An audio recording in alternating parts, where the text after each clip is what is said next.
नमस्कार, आप देख रहे हैं न्यूज़ 8। तो आज देश भर में विजयदशमी दशहरे का पर्व मनाया गया है। देश भर में बुराई पर अच्छाई की जीत के प्रतीक रावण दहन का कार्यक्रम हो रहा है। राजधानी दिल्ली में भी कई कार्यक्रम हुए। प्रधानमंत्री नरेंद्र मोदी द्वारका में आयोजित रावण दहन कार्यक्रम में शामिल हुए। वहीं सोनिया गांधी और अरविंद केजरीवाल लाल किले पर आयोजित अलग अलग कार्यक्रमों में शामिल हुए हैं। ये वहाँ की तस्वीरें हैं और कहा गया कि भगवान राम और रावण का युद्ध।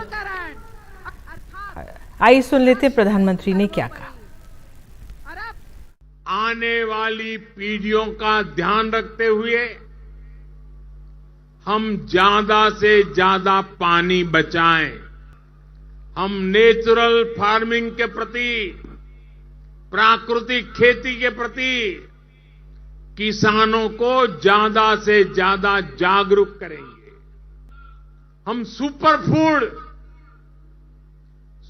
फूड मिलेट्स को, श्री अन्न को अपने रोजमर्रा की जिंदगी में शामिल करेंगे।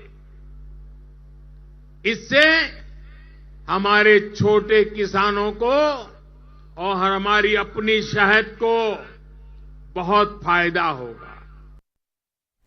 और कहा गया कि जो युद्ध था राम और रावण, भगवान राम और रावण के बीच में आकाश में हुआ और उसी रामलीला में दर्शाने के लिए क्रेन का प्रयोग किया गया। तरह तरह के आयोजन हुए। देखते हैं इसकी एक झलक।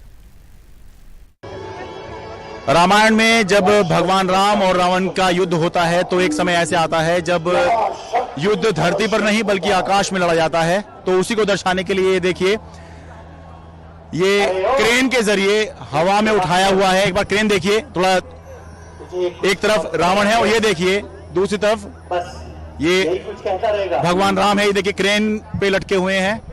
एक तरफ बाईं तरफ ये रावण है और दाहिनी तरफ भगवान राम है। कि इस तरह से हाईटेक बनाकर और जो लोग यहाँ पर आ रहे हैं उनको कुछ नयापन देने की यहाँ पर कोशिश की जाती है। थोड़ा संवाद सुनते हैं, दृश्य देखते हैं। यह तूने केवल मौखिक शिक्षा ही प्राप्त की है। और ये देखिए नीचे धरती पर जो है ये राम जी की सेना और राक्षसों की सेना दोनों का युद्ध नीचे चल रहा है। और भगवान राम और ये देखिए ये दोनों, मैंने शस्त्र शिक्षा भी प्राप्त की है। दोनों ही भगवान राम और रावण से अपने ये आकाश में क्रेन से ये युद्ध कर रहे हैं। हालांकि बहुत इस पर सावधानी बरतनी पड़ती है। जरा सा भी इधर उधर हुए तो दुर्घटना भी हो सकती है। लेकिन पिछले कुछ सालों से ये वाली जो रामलीला समिति है ये इस तरह का युद्ध मंचन करके काफी दर्शकों की वाहवाही बटोर रही है। छल बल का उपयोग कर अपने बालों की वर्षा करता है।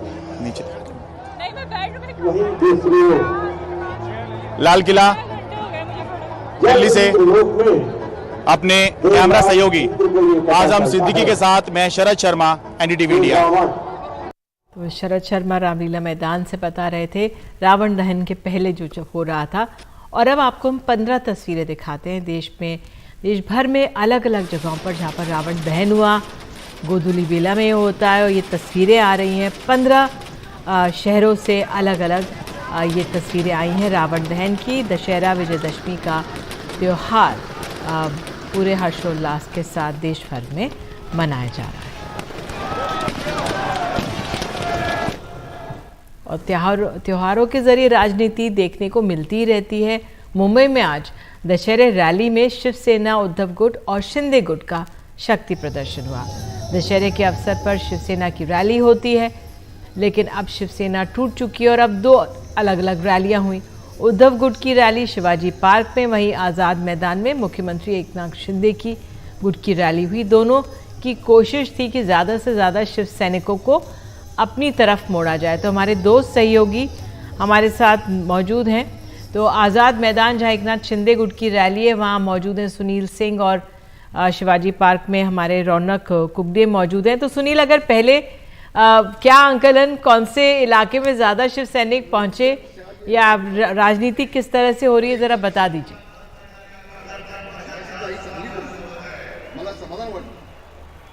देखिए निधि, अभी मैं आजाद मैदान पे हूँ जहाँ पर शिवसेना एकनाथ शिंदे गुट की दशहरा रैली चल रही है। और ये मैदान अगर मैं आपको दिखाऊं तो पहले मंच की तरफ आपको दिखा देता हूँ कि मंच पूरी तरह से नेताओं से भर चुका है और जो मुख्यमंत्री एकनाथ शिंदे हैं वो यहाँ पर आ चुके हैं।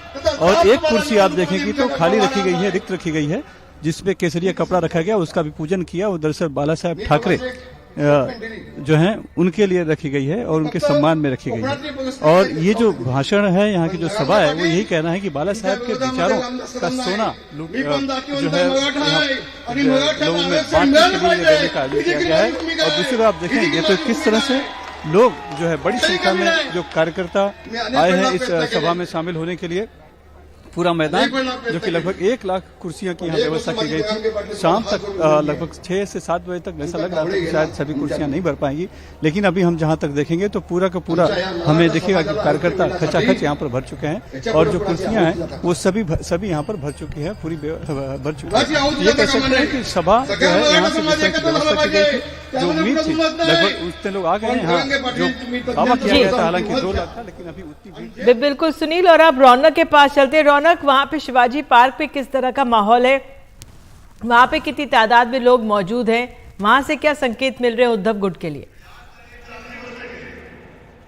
जी देखिए निधि, मैं आपको पहले जानकारी दे दूं, दर्शकों को भी जानकारी दे दूं कि उद्धव ठाकरे जो कि उद्धव बाला साहब ठाकरे गुट के प्रमुख हैं, वो यहाँ पर पहुँच चुके और उनका भाषण दशहरे के मौके पर जो पारंपरिक तौर पर शिवसेना जिस दशहरे को मनाती है उसमें पार्टी के अध्यक्ष शिव सैनिकों को संबोधित करते हैं, तो वो संबोधन जो है उद्धव ठाकरे का यहाँ पर शुरू हो गया है। और अगर शक्ति प्रदर्शन की बात की जाए तो किसी भी तरह से 19 और 20 जो कहा जा रहा था, तो शिवाजी पार्क मैदान पूरी तरीके से हर साल की तरह जिस तरह से शिव सैनिकों की यहाँ पर उपस्थिति देखने को मिलती है, ठीक उसी तरह इस बार भी यहाँ पर बड़ी संख्या में शिव सैनिकों की भीड़ जो है वो उपस्थिति यहाँ पर देखने को मिली है। और भले ही शिवसेना के 2 टुकड़े हो गए हो, लेकिन शिवाजी पार्क पर जो शिव सैनिकों का आने का सिलसिला है उसमें किसी भी तरह की कोई उत्साह में कमी देखने को नहीं मिल रही। मेरे कैमरा पर्सन आपको तस्वीरें दिखा देंगे।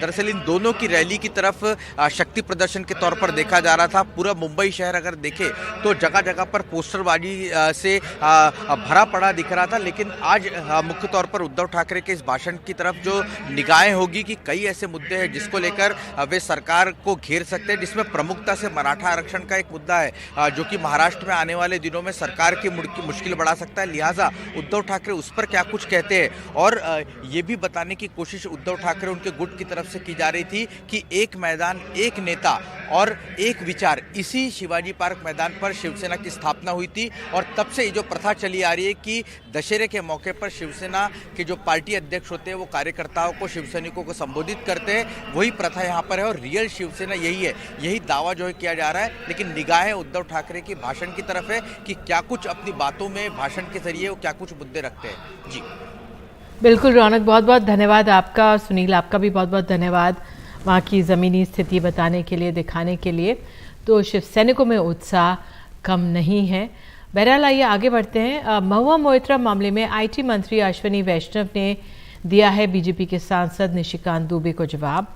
आईटी मंत्री अश्विनी वैष्णव ने कहा है कि आरोप बेहद गंभीर हैं, मामले की जांच एथिक्स कमेटी कर रही है, जो मुद्दे उठाए गए हैं बहुत अहम है, सवालों के लिए पैसे लेने का मुद्दा बहुत अहम है। वहीं जवाब देते हुए महुआ मोइत्रा ने ट्वीट किया है, उन्होंने लिखा है मंत्री का खत हास्यास्पद है। महुआ मोइत्रा।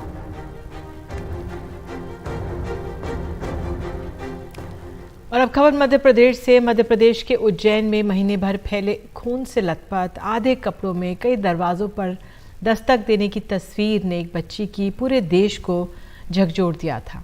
आरोपी पकड़ा गया है और ये घायल 14 साल की बच्ची कई दिनों तक अस्पताल में जिंदगी और मौत से जूझती रही।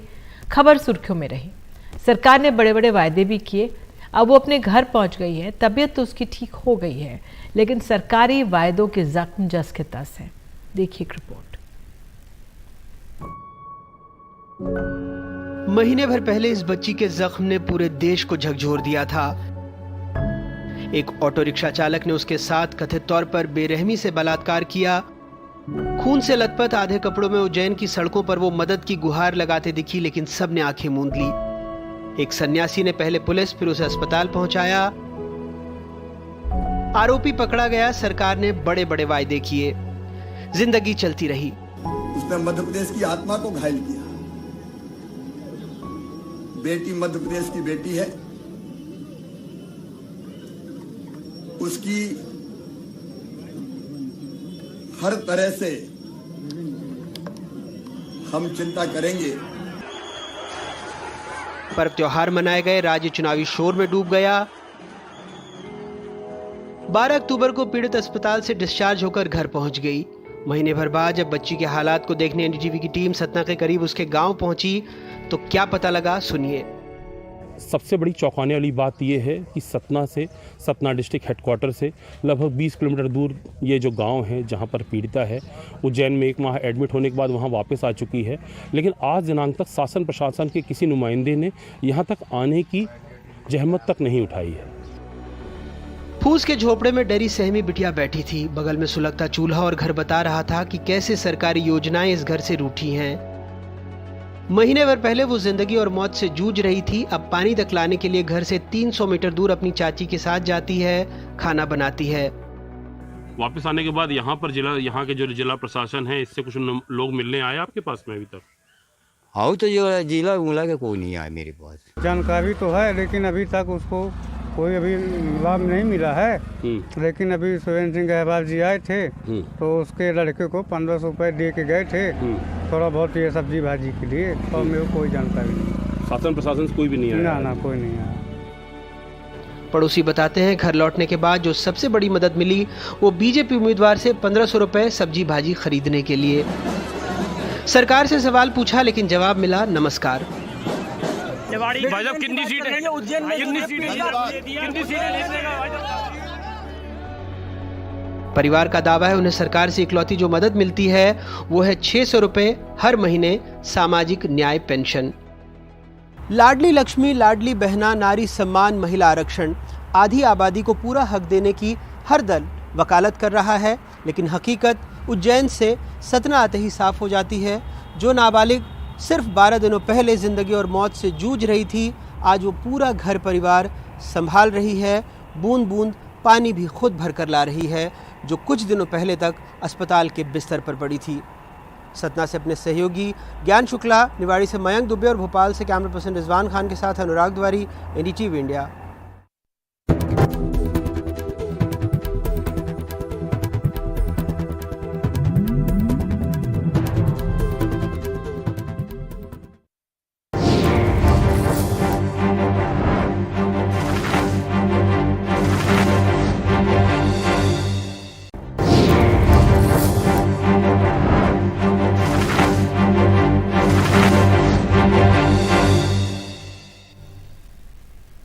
और आइए सीधे आपको कर्नाटक के दशहरे के दृश्य अब दिखाते हैं। मैसूर का दशहरा विश्वविख्यात है। शाही दशहरा दुनिया भर में मशहूर है। उसे देखने जगह जगह से लोग मैसूर पहुंचते हैं।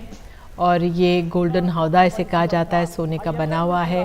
हाथियों का यहाँ पे जुलूस एक निकलता है और पूरे जो महल है उसको लाइट से सजाया जाता है।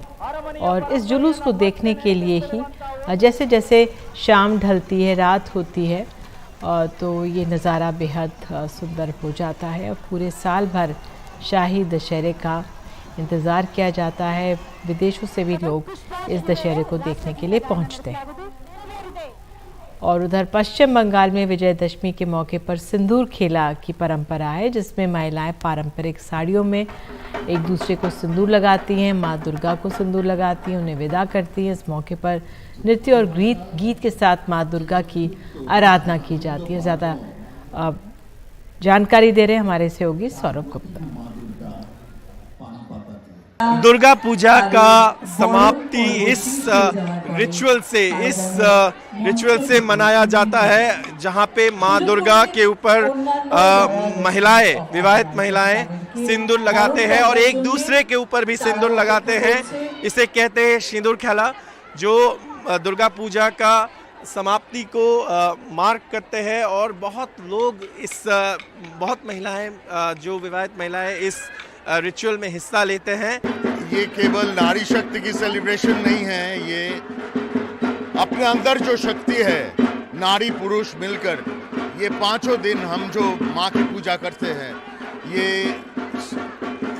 इसी के अंदर हम यही कोशिश करते हैं कि सद्भावनाओं जगाए, शांति जगाए, और इसी माहौल में हम दुर्गा को देवी नहीं बोलते, हम दुर्गा को माँ बोलते हैं। वो हमारे अंदर है और उनके शक्ति को हम अपनाते हैं, और उनके जो शक्ति है, उनकी जो तेजस्विता है, वो हर नारी पुरुष के अंदर छाए जाते हैं। और ऐसे ही हमारे आगामी दिन, हमारे अगला दुर्गा पूजा तक हर दिन आनंद, शुभ चेतना और प्यार के साथ बरकरार रहे, यही हम चाहते हैं। Thank you so much. आप दुर्गा पूजा महसूस करने आए हैं और यहाँ आपने सिंदूर खेला देखा, कैसा लग रहा है, कैसा अनुभूति था ये? तो मेरे लिए ये बहुत ही कुछ नया था, क्योंकि हमारे वहाँ पे ऐसा कुछ नहीं करते हैं, बट ये देख के मतलब एक नई चीज़ जानने को मिली और एक पूरा नया एक्सपीरियंस था मेरे लिए। और आप बहुत सारे पंडाल्स में भी गए हैं, बहुत सारे मूर्तियाँ देखे, पंडाल देखे, कैसा लगा कोलकाता का दुर्गा पूजा? बहुत ही अच्छा था, मतलब सच में बहुत अच्छा था। पंडाल तो बहुत ही अमेजिंग थे, तो बहुत अच्छा लगा मुझे यहाँ का दुर्गा पूजा पहली बार एक्सपीरियंस करके। Thank you so much. तो जैसे कि हम कह रहे थे कि ये जो रिचुअल है, ये जो रिवाज है सिंदूर खेला, ये दुर्गा पूजा का समाप्त माने जाते हैं, जिसमें माँ दुर्गा के ऊपर सिंदूर लगाकर उनको विदाई कर दिया जाते हैं और अगले साल वो ऐसे ही हमारे जीवन में खुशी और सेलिब्रेशन लाए, इसका प्रार्थना किया जाता है। थोड़ा सा दुख है क्योंकि माँ दुर्गा यहाँ इस सेलिब्रेशन के बाद वापस जाते हैं आज, लेकिन आप देख सकते हैं कैसे महिलाएं एक दूसरे के ऊपर, जो विवाहित महिलाएं हैं, एक दूसरे के ऊपर और माँ दुर्गा के ऊपर सिंदूर लगाकर माँ को विदाई दे रहे हैं। कैमरा पर्सन अनिरुद्ध त्रिपाठी के साथ कोलकाता से सौरभ गुप्ता, NDTV इंडिया।